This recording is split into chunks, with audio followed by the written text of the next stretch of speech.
Hi friends, welcome to Beautifully Bookish Bethany. In today's video, I'm going to be talking about my reading plans for October.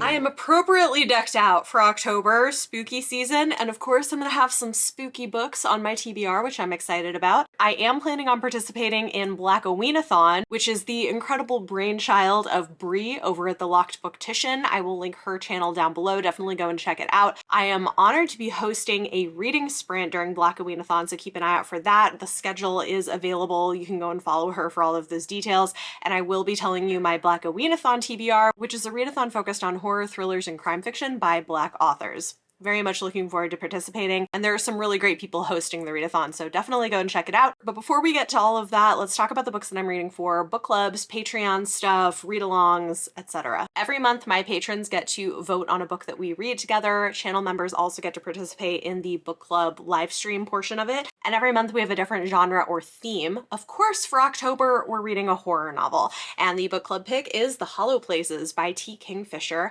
I am so excited about this. I've heard really good things. This is one of T. Kingfisher's horror novels. She writes a lot of different things. She writes some fantasy and some other stuff, but I've heard that this is like portal fantasy meets horror with a portal to another place inside someone's uncle's house, and I think it's going to be perfect for October. So I'm looking forward to reading this for book club and discussing at the end of the month. This is also going to be your final reminder that if you're interested in joining me on Patreon and you do it by October 1st, you will get one of these fun haunted ring light postcards in the mail from me. I'm not going to show you the back of it, but it'll be personalized and addressed. So if you're interested, it is open internationally, and Patreon starts at $5 a month. So the links are down below if you want to join, no pressure. But we're going to be reading The Hollow Places for October, and we've got lots of exciting things forthcoming. Also, I love how these turned out. Then some of my higher tier patrons get to suggest books that they want to see me do for videos, for vlogs, and then vote on them. And so the book that won for October was The Paper Menagerie by Ken Liu,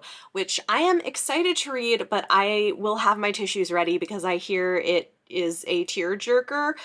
I've been meaning to read Ken Liu for a while. This is a short story collection, so I'll be reading this in October and documenting the experience. Over on Chapter 3 podcast, Leanna and I are continuing with our read-along of the First Law series. We are reading The Trouble with Peace by Joe Abercrombie.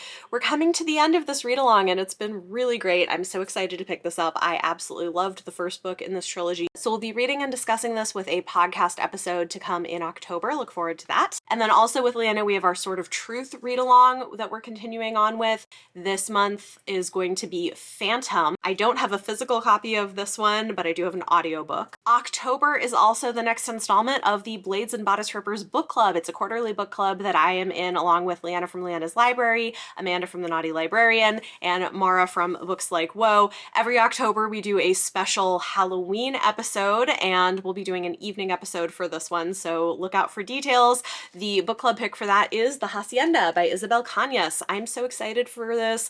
I've heard really amazing things about it. It is being pitched as Mexican Gothic meets Rebecca in this debut supernatural suspense novel set in the aftermath of the Mexican War of Independence, about a remote house, a sinister haunting, and the woman pulled into their clutches. I've heard good things. I'm really excited to read and discuss it, and for our Halloween party that we always do, we're going to be dressing up as Gothic heroines, however we decide to interpret that, so it should be fun. Lastly, we're continuing on with the Graceling read-along over at Book Fiend Mel's channel. We're reading Bitter Blue, and we will be discussing this the first Friday of November, I believe. So we're reading Bitter Blue for October. If you're following along with us, that's when that discussion will be happening. Next, let's talk about the books that I'm going to be reading for Blackoweenathon. I've got 3 books to give me a bingo on the bingo board, so I'll pop that bingo board up here. For the recent release prompt, I'm going to be listening to Like a Sister by Kelly Garrett. This was available as an influencer review copy from Libra FM a few months back, and I'd been saving it for Blackoweenathon because it seemed like the right time to read it. It says it's a twisty, voice-driven thriller for fans of Megan Miranda and Jessica Knoll, in which no one bats an eye eye when a Black reality TV star is found dead in the Bronx, except her estranged half-sister, whose refusal to believe the official story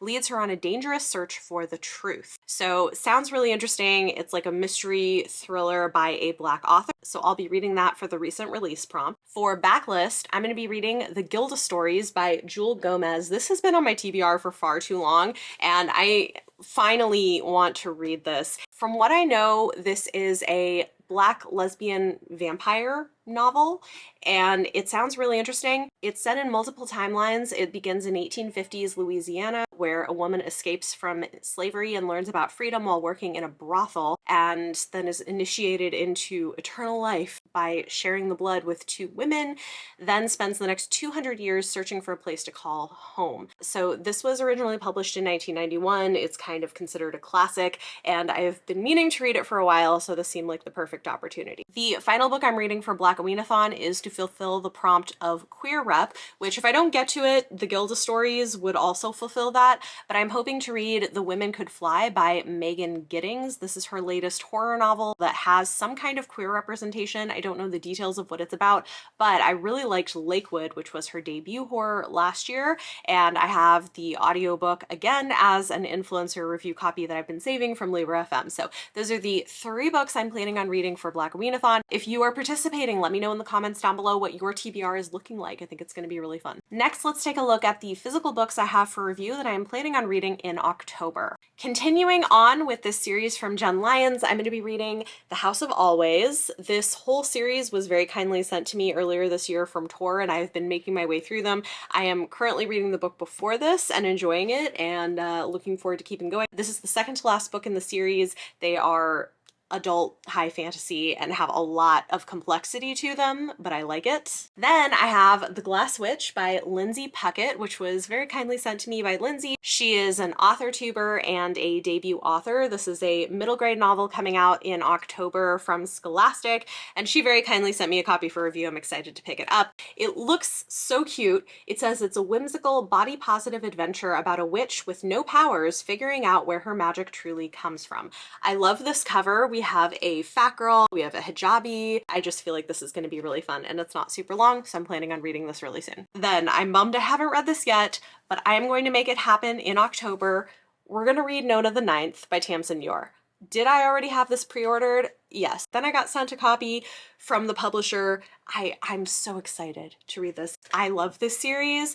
I've heard some really interesting things about this book, and I can't wait to dive in. Next, for some sapphic fantasy romance with a mystery, I am so excited to read A Restless Truth by Freya Marsky. This is going on sale in November. I'm hoping to read it in October. It is the sequel to A Marvelous Light, which I loved last year. That one was male-male. This one is sapphic, and it just sounds delightful. It's magic, murder, and a shipboard romance with a dead old lady. I think it's going to be a great time. I am also going to be reading Shipwrecked by Olivia Dade. I freaking love Olivia Dade so much. I love the way she does fat representation. I love her romances. They're delightful.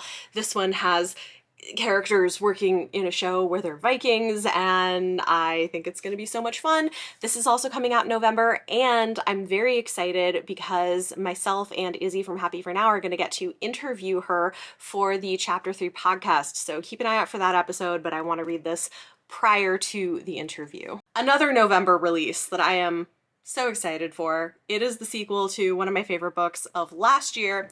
This is Ocean's Echo by Everina Maxwell. It is a standalone novel, a companion more than a direct sequel, but a standalone space adventure about a bond that will change the fate of worlds set in the same universe as Winter's Orbit. When a military coup becomes a civil war, the nephew of a powerful politician and the son of a notorious traitor general are forced together to unravel a political scheme dating back decades. These two unlikely neuromodified soldiers, one who has the power to read thoughts and one who has the power to control others, must irrevocably sync their abilities to turn the tide of war. Together they can free minds, but they'll have to sacrifice their own. It is a sci-fi romance, and I am very much looking forward to it. The final physical book going on my TBR for this month is Shirewood by J. Toulouse Hennig. I finally finished reading this first book. I was sent this duology a few months ago, and it is one of these things where it took me 2 months to finish reading Greenwood,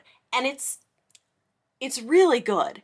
Like, it's really, really good, but it's also so dense. I can't read a lot at once. And so I don't know that I will actually finish reading this in October. I don't expect it, but I'm going to start it in October. So this is super interesting. It is a queer fantasy retelling of Robin Hood set in medieval Scotland with lots of magic and pagan gods. And it's excellent, but again, the writing is dense and not fast paced, but when it's good, it's so good. The characterization, the emotion, there's so much great about this. So I'm going to be starting this in October. I don't know that I will finish it this month, but I'll at least be diving into it. Lastly, I have some things on NetGalley that I'm going to be reading as e-arcs. Let's talk about those. First up is Two Wrongs Make a Right by Chloe Leese. This is an adult contemporary romance coming out in November, and I'm hoping to get to it in October. We'll see how everything goes, if I can get ahead of the game like I'm hoping to, but planning on reading that. Pretty Dead Queens by Alexa Dunn is her YA small town secrets murder mystery that I was hoping to read in September and did not. So I'm going to try to read this early in the month before release date. So that is definitely high on my priority list. I've really enjoyed her writing, but we are also friends, so take my feelings with a grain of salt. Looking forward to reading it though. I've also got The Spare Man by Mary Robinette Kowal. This is like a fancy sci-fi murder mystery that looks really fun. I've previously enjoyed her writing, and I think this cover looks great. Dragonfly Summer by J.H. Moncrief is another one I've got for review. This is a thriller that's coming out from a small press, so we'll see how that goes. It should be interesting. And then lastly, we've got Little Eve by Katrina Ward. This is like a gothic thriller with cults in Scotland. So it should be fun. I'm not sure I'm going to get to all of this in the month of October. Some of it may get rolled over to my November TBR, but this will give you a good idea of most of the things that I'm planning on reading in this coming month. It's going to be fun, it's going to be spooky, and we've got a lot of exciting things happening. Talk to me in the comments down below. Let me know any of your thoughts or feelings on anything I talked about in this video. And for your question of the day, let me know, what are your reading plans for October? Are you joining in Blackoweenathon? Do you have other readathons you're planning on doing? Do you have spooky reads lined up, cozy reads? What are your plans? I am very excited. I love this time of year, probably my favorite season, and I think it's going to be fun. If you like this video, it always helps if you give it a thumbs up. Subscribe if you want to see more. Thank you so much for watching, and I will see you next time.